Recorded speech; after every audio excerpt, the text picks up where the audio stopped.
एक बार फिर से स्वागत है आपका नीलम बौद्ध ब्लॉग्स में। और मैं हूँ साथियों उत्तराखंड। और उत्तराखंड में सुबह सुबह का मौसम बहुत अच्छा हो गया है क्योंकि रात को यहाँ पर बारिश हुई है।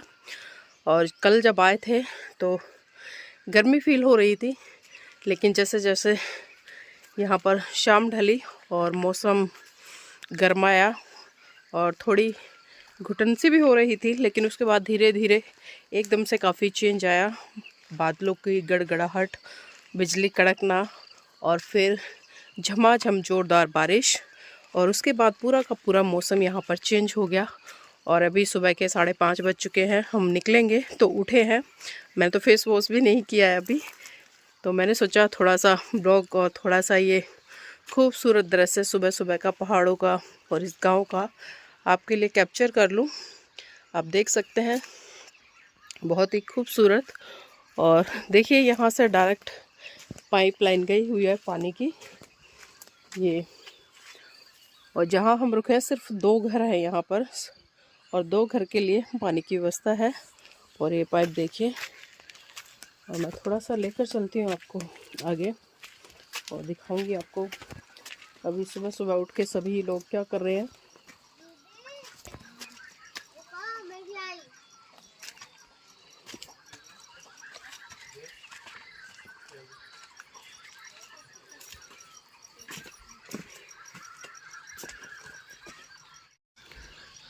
और देखिए किस तरह से घर तैयार किया हुआ है, और पाइपलाइन, और नीचे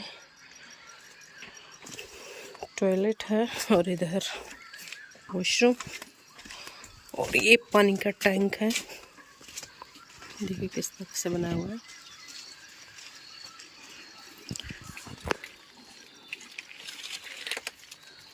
और ये सुबह सुबह सारे के सारे कोलगेट ब्रश करते हुए, ये देखो बैंगन दिखाना चले जी, क्या बात है, कितना सुंदर है। नहा धो के चमक गए। हमने मुंह नहीं धोया, ये नहा चुके हैं। क्या रहे बच्चों सुबह सुबह? नहा रहे हैं। नहा रहे? कौन सा वाला?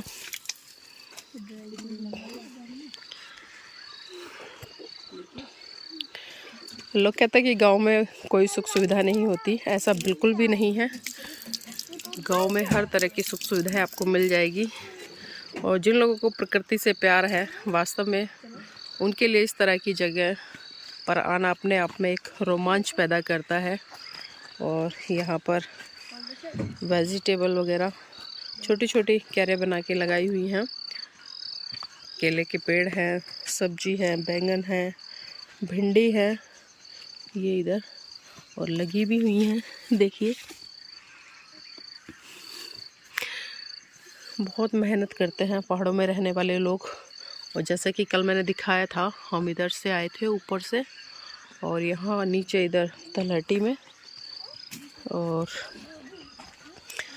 भी निकलने की तैयारी है। सभी निकलने के लिए रेडी हो रहे हैं। कोई ब्रश कर रहा है, कोई फ्रेश हो रहा है अपने अपने तरीके से। और देखिए यहाँ पर इनकी गाय आ गई है और ये दूध देती है। इसी के दूध की कल हमने चाय पी थी।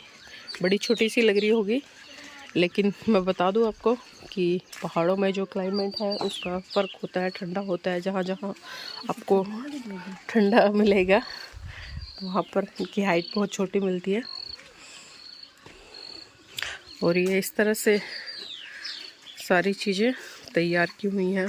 बांस काट कर इनको बांधा गया है, ये देखिए, और कील ठोक कर मजबूती के साथ में। और उसका कारण है कि इधर कोई जानवर ना आए, क्योंकि रात को जो जंगली भालू है वो आ जाते हैं।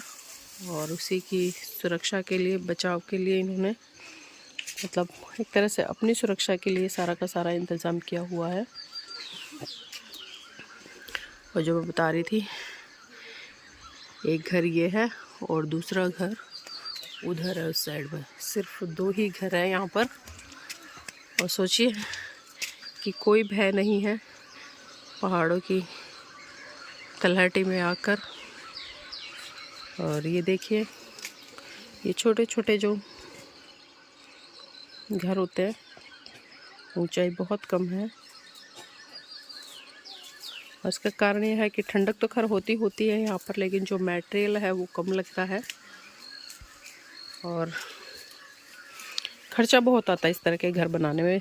मैंने कई बार जो सुना है, क्योंकि पहाड़ों में जो मटेरियल है वो लाना ले जाना बहुत कॉस्टली पड़ता है। इतना ही पैसा मकान बनाने में लगता है और इतना ही पैसा लेबर को देना पड़ता है। तो इससे समझ सकते हैं कि जो ये कम हाइट के मकान यहाँ पर बनाए जाते हैं और ये नेट लगाया हुआ है ताकि कोई भी जानवर इधर ना आए। और रात को हम सभी इस रूम में सोए थे। ये देखिए कितनी छोटी सी चौखट है ये दरवाज़ा, ज़्यादा बड़ा नहीं है। अगर मैं खड़े ही हो जाऊं तो अटक जाऊंगी। और यहीं पर हम सब सोए थे। बच्चों कैसा लगा रात में? मजा ही आ गया। मज़ा आ गया? चलो, इनके मुँह से आज मैं पहली बार सुन रही हूँ कल से। ये इन्होंने तो फिर भी कोऑपरेट किया है, लेकिन इन्हें शिकायत थी। कितने बजे सोए रात को? लेट 12 बजे। 12 बजे। नींद अच्छी आई? गर्मी लगी? नहीं, एक बार ही गई थी ना, उसके बाद आ गई थी बारिश आने के बाद। वो थी गर्मी, उसके बाद ठीक हो गई। हाँ, दोबारा आना चाहोगे? हाँ आ जाएंगे। अरे क्या बात है। देखिए इनका भी मूड चेंज हो गया मौसम को देखते हुए। खैर बच्चे हैं, काफ़ी सरवाइव करते हैं, लेकिन फिर भी इन्होंने काफ़ी कोऑपरेट किया है और इसके लिए साधुवाद के पात्र हैं। और ये बच्चे घूमते रहते हैं, इन्हें कोई फ़र्क नहीं पड़ता, लेकिन इन्हें भी सारी सुख सुविधाएं चाहिए। अभी क्रीम लपेटी जा रही है सुबह सुबह।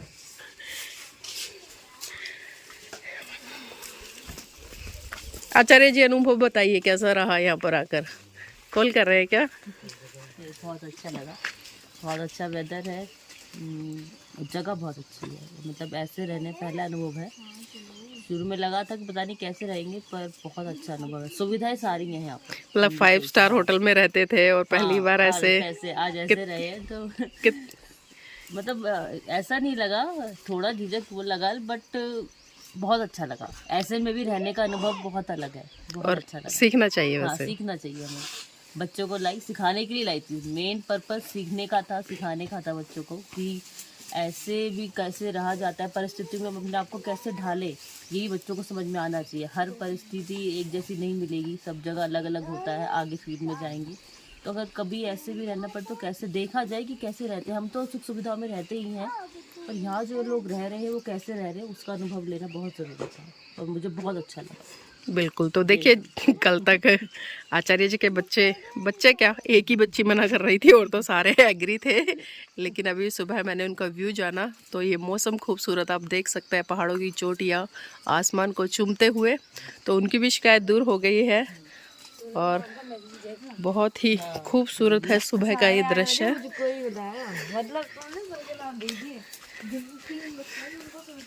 और मैं थोड़ा सा दिखाना चाहूँगी ऊपर भी, क्योंकि अभी जिस तरह से अनुपमा जी ने बताया है कि बच्चों को जो लाइफस्टाइल है, क्योंकि शहरों में तमाम सुख सुविधाएं होती हैं, लग्जरी लाइफ बच्चे जीते हैं, तो जब ऐसा माहौल मिलता है तो बच्चे कहीं ना कहीं कोऑपरेट करने में बहुत संकोच करते हैं। लेकिन फिर भी बच्चों ने काफ़ी अच्छा रिस्पॉन्स दिया है, क्योंकि उम्मीद नहीं थी कि वो रह लेंगे, लेकिन फिर भी। और यहाँ पर कमी किसी चीज़ की नहीं है, मैं आपको बता दूँ, बस मन का फितूर है। ये वकील साहब है, इधर सोए थे रात को और छतें बड़ी छोटी छोटी हैं। वकील साहब जय भीम नमो बुद्धाय। जय भीम नमो बुद्धाय सभी को। कैसा लगा? बहुत अच्छा लगा। और हमारे आचार्य मंगल शरण जी यहाँ रहते हैं, तो लगभग 1 साल से जुड़े हैं।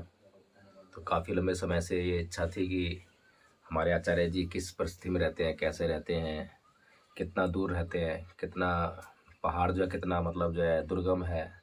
तो घर बैठ के इसको नहीं जान पा रहे थे, इसीलिए इच्छा थी कि जाने कि उनकी परिस्थितियाँ क्या हैं। और यहाँ पर आए हैं तो कम से कम 15 किलोमीटर रास्ता जो है गाड़ी से हमें बहुत मुश्किल से तय करना पड़ा। बिल्कुल खड़ी चढ़ाई थी और दूसरा रोड नहीं है यहाँ पर, 15 किलोमीटर तक रोड नहीं है, कच्चे रोड से हमें आना पड़ा है। उसके बाद जो है हमारी गाड़ी ऊपर खड़ी है, करीबन यहाँ से जो है 500 मीटर ऊपर खड़ी है। 500 मीटर का जो रास्ता जो हमें तय करके आना पड़ रहा है, तो 500 मीटर जो है, कहने के लिए 500 मीटर है, बहुत आसान लग रहा होगा, लेकिन उसमें नीचे आने के लिए रास्ता नहीं है। मतलब पगडंडी जो होती है जिसपे रास्ता बना होता है पैदल चलने के लिए, वो भी नहीं है। और बच्चे तो मतलब जो कि हैबिचुअल नहीं है, तो बड़ी मुश्किल से कई बार फिसलते और ऐसा डर लगा कहीं ऐसा ना हो गिर जाए, और गिर कर जो सीधे वो नीचे पता नहीं कितना नीचे जाएंगे। तो ऐसा लूज मतलब मिट्टी है और उसमें कंकड़ है, पत्थर है, तो उसकी वजह से जो रास्ता नहीं होने की वजह से। लेकिन जब यहाँ पर आए तो बच्चों को जब दिखाई दिया कि पहले तो सोच रहे थे कि तो नीचे कहाँ ले आ रहे हैं, या तो कुछ दिखाई नहीं दे रहा है। और सबसे बड़ी बात यह है कि यहाँ दूर दूर तक जो है केवल ये 2 घर है, और ये 2 घर जो है, ये गांव मतलब बहुत दूर तक फैला हुआ है, और ये 2 घर यहाँ पर है। तो ये हमारे आचार्य जी हैं, आचार्य मंगल शरण जी, गर्म पानी लेकर आए हैं मेरे लिए।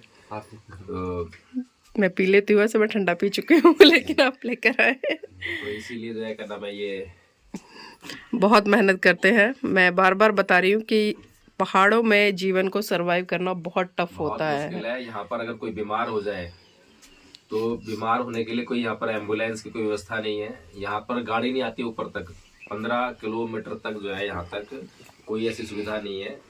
अब 15 किलोमीटर बाद सारी सुविधा मिलेंगी, मेडिकल और एम्बुलेंस, पुलिस, जो भी व्यवस्था है आपकी जो है, वो सारी 15 किलोमीटर के बाद मिलेगी। तो ऐसी सुविधाओं से दूर एक तरह से जंगल में जीवन है, और यहाँ पर जो शांति बहुत है, यहाँ पर किसी प्रकार का शोर शराबा नहीं है, किसी से कोई लड़ाई झगड़ा ऐसी कोई चीज़ें यहाँ पर नहीं है। हालांकि जब दूर दूर तक के गांव के, मैं कल आया आचार्य से मिला, तो आचार्य जी कहते हैं कि यहाँ के लोग जो है बहुत सम्मान करते हैं। तो मैंने उनसे यही पूछा कि मुझे तो लोग दिखाई नहीं दे रहे हैं सम्मान वाली बात, लेकिन यहाँ का जो इनका अपना जो माहौल है, और काफ़ी लोग दूर दूर रहते हैं, लेकिन जब मिलते होंगे तो आपस में जब मीटिंग करते होंगे, बातचीत करते होंगे, तो जैसे हम लोग वहाँ रहते हैं उस तरह से ये लोग भी यहाँ रहते हैं, लेकिन उस तरह से रोज नहीं मिलते हैं, कभी कभार मिलते होंगे, लेकिन उसी में जो है कम्युनिटी बन जाती है जी। बिल्कुल। तो देखिए, हमने चर्चा भी की है और कल भी आचार्य जी ने बताया था, और मैं बार बार एक बात कहती हूँ कि पहाड़ों में रहकर सरवाइव करना, क्योंकि आप टॉप पर रह रहे हैं तो कोई दिक्कत नहीं है, रोड के किनारे हैं तो कोई दिक्कत नहीं है, लेकिन समस्या सबसे ज़्यादा जब आती है जब पहाड़ों की बिल्कुल तलहटी में रहते हैं और वहाँ पर आने जाने का कोई भी संसाधन नहीं है। मैंने तमाम वो चीज़ें आपको कल दिखाई थी, आसमान से गिरे खजूर पट के नहीं, ऐसा नहीं है सर, लेकिन फिर भी ये खूबसूरत मंजर देखने में बहुत अच्छा लग रहा होगा सुबह सुबह आपको, क्योंकि सुबह सुबह का नज़ारा है। 5:30 बज चुके हैं और इधर अभी तैयारियां चल रही हैं, और भैया जी हैं, आचार्य जी की बेटी हैं, जीवन साथी हैं, सभी हैं, छोटा सा परिवार है। और अरे अभी सो रहे हैं वो छोटे से नन्हे मुन्ने बच्चे।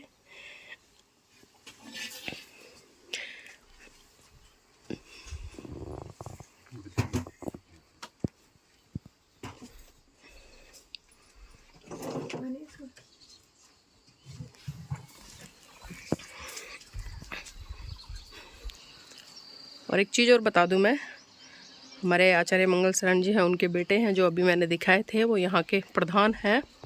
और ऊपर गांव है, ऊपर भी बहुत लोग रहते हैं, वो टॉप पे जाना पड़ेगा उसके लिए। दूर दूर तक आपको कोई मकान नहीं दिखाई दे रहा होगा, कुछ इक्का दुक्का घर आपको दिखाई दे रहे होंगे। और दूसरी पहाड़ी पर देखिए, मैं थोड़ा सा जूम करके दिखाती हूँ, पहाड़ों में लोग कितने दूर दूर रहते हैं।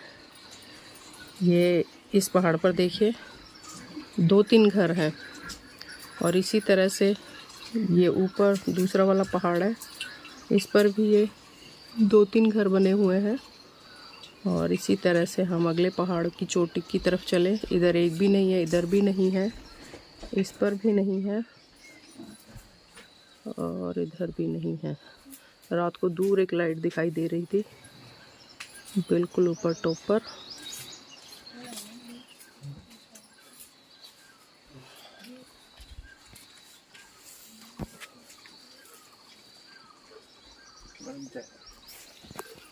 भैया चाय लेके आए थैंक यू भैया